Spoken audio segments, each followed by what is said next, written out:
Hello friends ఎలా ఉన్నారు? మీరందరూ బాగున్నారు కదా? మనము కాకరకాయలు అనేది విత్తనాలు పెట్టినప్పుడు అలానే కాకరకాయ ప్యాకెట్ అనేది మనము ఓపెన్ చేసినప్పుడు మన వీడియో అనేది చేయటం అనేది ప్రధానంగా జరిగిందండి. అయితే మనము కాకర అనేది విత్తనాలు పెట్టిన తర్వాత మొలకెత్తిన తర్వాత మనం వీడియో అనేది కలుసుకోలేదు. అలాంటిది మన కాకర విత్తనాలు మనం పెట్టినవన్నీ కూడా మనకి మొలవటం అనేది జరిగిందండి. ఈ మొలిచిన దాన్ని మీకు చూపించాలని నేను ఈ వీడియో అనేది చేస్తున్నాను. మన కాకర విత్తనాలన్నీ కూడా సాల్లో చక్కగా మొలిచాయండి ఎంతోగానో. దీన్ని బట్టి మనకి కాకరలకి ఎలాంటి మనము విత్తనాలు అనేది ఎంత దూరంలో అనేది నాటుకున్నాం అనే అంశాన్ని కూడా చూసామండి. అలానే మనము ఈ యొక్క వీడియోలో ప్రధానంగా కాకరకి సంబంధించి మనకి కలుపు అనేది కూడా రావటం అనేది జరిగిందండి. మన వీడియో అనేది పాతది, ఇప్పుడు వచ్చింది ఏందని చూస్తే చాలా రోజులు అవుతుంది. ఈ లోపల మన ఈ కాకరలో కూడా కొంచెము పెద్దవి అవ్వటం అనేది ప్రధానంగా జరిగిందండి. మనం దాదాపు 1 కిలో విత్తనాలు అనేది మనం ఎకరాకు అనేది పెట్టుకున్నామండి. అలానే మనకి ఈ కాకరలో మనము ప్రధానంగా మనకి ఈ యొక్క నీటి యాజమాన్యం కనుక చూస్తే మనకి నీరు కూడా మొదట్లో మనము ఈ యొక్క వారానికి కానీ అలానే తడి అనేది ఆరిపోయే ముందే మనం పెట్టాల్సి ఉంటుందండి.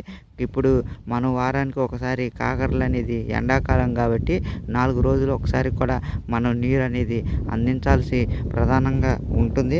అలానే మనము కలుపు మొక్కలను ఇప్పటికప్పుడు మనము తీసేయాల్సిన అవసరం ఉంటుందండి. మనకి పొద చుట్టూ ఉన్న నేలను కూడా చుట్టూ ఉండేదాన్ని గొల్లబడేటట్లు కూడా మనము చేసుకోవాలండి.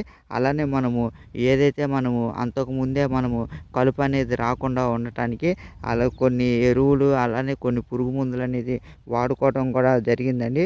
ఆ తర్వాత మనకి కలుపు అనేది పెద్దగా పుట్టలేదు. కాకపోతే కలుపు అనేది మనకి విస్తారంగా కాకరలో పెరిగిపోతుంది. ఎట్లా ఏది లేదన్నా, ఎందుకంటే మనకి బలం వేస్తాం కాబట్టి.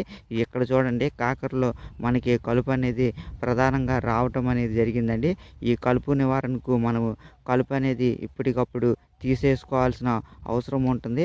అలా కలుపు తీసేసిన దాన్ని మనము కలుపు అనేది తీసేసుకుంటే మన కాకర చెట్లు అనేది బాగా పైకి పెరగటానికి అలానే వేపుగా రావడానికి మనకి ప్రధానంగా అవకాశం అనేది ఏర్పడుతుందండి.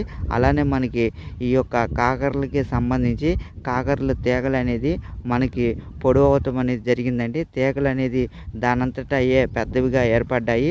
ఇవి మీసాల రూపంలో మనకి రావటం అనేది జరిగింది. మనం పెట్టినప్పుడు కాకర చిన్న విత్తనాలు మాత్రమే మన కాకర విత్తనాలు అనేది మనము పెట్టడం అనేది జరిగిందండి. ఆ తర్వాత మనము కాకరకి సంబంధించి ఎటువంటి వీడియో అనేది చేయలేదు. ఈ వీడియోలో మనకి కాకరలకి సంబంధించి చూస్తే కనుక కాకరలు మనకి ప్రధానంగా కాకరలో మనకి తీగ రూపంలో ఉంటాయి కాబట్టి ఈ యొక్క తీగ పందిరిలో కాకరలు మనకి తీగలా అల్లుకోవడానికి మనకి ఈ యొక్క కాండములు అనేది ఏర్పడడం అనేది జరిగిందండి.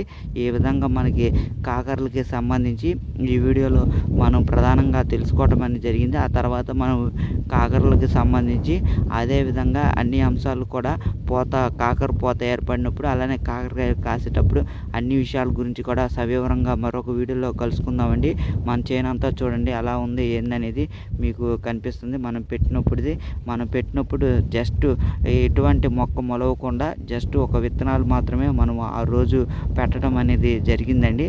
ఆ విత్తనాలన్నీ కూడా చక్కగా మొలిచాయి. మనము మొక్కజొన్న చేను మీదే ఈ యొక్క విత్తనాలు అనేది ప్రధానంగా కాకర విత్తనాలు అనేది మొలిపించడం అనేది జరిగిందండి. ఇది కనుక మీకు నచ్చితే మా ఛానల్ అనేది లైక్ చేయండి, అలానే సబ్స్క్రైబ్ చేసుకోండి friends. Thank you friends. Thank you for all.